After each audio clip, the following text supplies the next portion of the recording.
एक समय की बात है, एक छोटे से गांव में अर्जुन नाम का एक युवक रहता था। अर्जुन बहुत ही मेहनती और ईमानदार था, लेकिन उसकी आर्थिक स्थिति अच्छी नहीं थी। वह दिन रात मेहनत करता, फिर भी उसकी जरूरतें पूरी नहीं हो पाती थीं। एक दिन जब वह अपने खेत में काम कर रहा था, तभी उसे एक चमचमाता हुआ पत्थर मिला। पत्थर इतना सुंदर था कि अर्जुन ने उसे उठा लिया और घर ले आया। अर्जुन ने उस पत्थर को अपने घर में रख दिया। उसी रात जब अर्जुन सो रहा था, उसने एक सपने में देखा कि वह पत्थर कोई साधारण पत्थर नहीं, बल्कि जादुई पत्थर है। पत्थर ने सपने में अर्जुन से कहा, मैं तुम्हारी हर इच्छा पूरी कर सकता हूँ, लेकिन हर इच्छा के साथ तुम्हें एक कठिन परीक्षा का सामना करना होगा। अर्जुन ने उत्साहित होकर पत्थर को अपनी पहली इच्छा बताई, मैं अमीर बनना चाहता हूँ। अर्जुन की इच्छा सुनकर पत्थर ने कहा, तुम्हें एक दिन के भीतर अपने गांव के सबसे गरीब व्यक्ति की मदद करनी होगी। यदि तुम यह कर सकोगे तो तुम्हारी इच्छा पूरी हो जाएगी। अर्जुन ने सोचा कि यह तो आसान है। अगले दिन वह गांव के सबसे गरीब व्यक्ति रामू काका के पास गया और उसकी मदद करने लगा।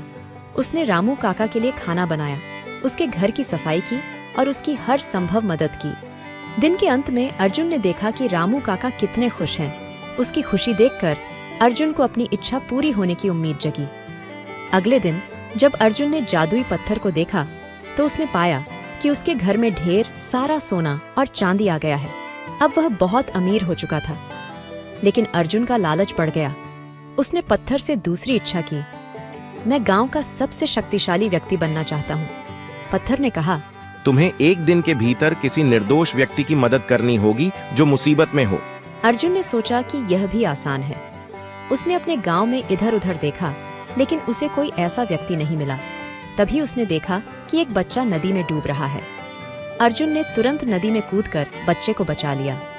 बच्चे की मां ने अर्जुन को धन्यवाद दिया और उसकी तारीफ की। अर्जुन को फिर से अपनी इच्छा पूरी होने की उम्मीद जगी।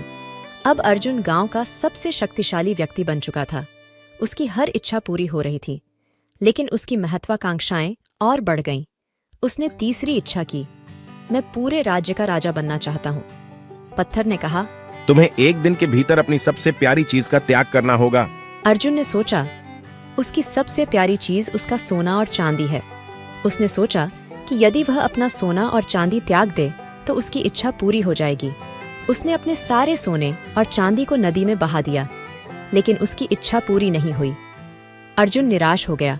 वह पत्थर के पास गया और बोला, मैंने अपनी सबसे प्यारी चीज का त्याग कर दिया, फिर भी मेरी इच्छा पूरी क्यों नहीं हुई? तुम्हारी सबसे प्यारी चीज तुम्हारा सोना और चांदी नहीं, बल्कि तुम्हारी ईमानदारी और मेहनत है। तुमने अपने सिद्धांतों का त्याग कर दिया। अर्जुन को अपनी गलती का एहसास हुआ।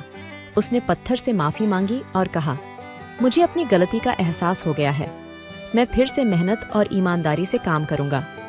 पत्थर ने कहा, यदि तुम सच्चे दिल से मेहनत और ईमानदारी से काम करोगे तो तुम्हारी हर इच्छा पूरी होगी। अर्जुन ने फिर से मेहनत और ईमानदारी से काम करना शुरू किया। धीरे धीरे उसकी स्थिति सुधरने लगी। उसे समझ आ गया कि सच्ची खुशी और सफलता मेहनत और ईमानदारी में ही है। अर्जुन ने अपने जीवन में कभी भी फिर से जादुई पत्थर की मदद नहीं मांगी। उसने अपनी मेहनत और ईमानदारी से सब कुछ हासिल किया। उसने गांव के लोगों की मदद की और सबका प्यार और सम्मान पाया। अर्जुन की कहानी ने सबको यह सिखाया कि जादू और चमत्कार से ज्यादा महत्वपूर्ण है सच्ची मेहनत और ईमानदारी। और इस तरह अर्जुन की कहानी ने सभी को एक महत्वपूर्ण सीख दी। इस कहानी से हमें यह सीखने को मिलता है कि सच्ची मेहनत और ईमानदारी से ही असली सफलता और खुशी मिलती है। जादू और चमत्कार सिर्फ अस्थायी होते हैं, लेकिन मेहनत और ईमानदारी से मिली सफलता स्थायी होती है।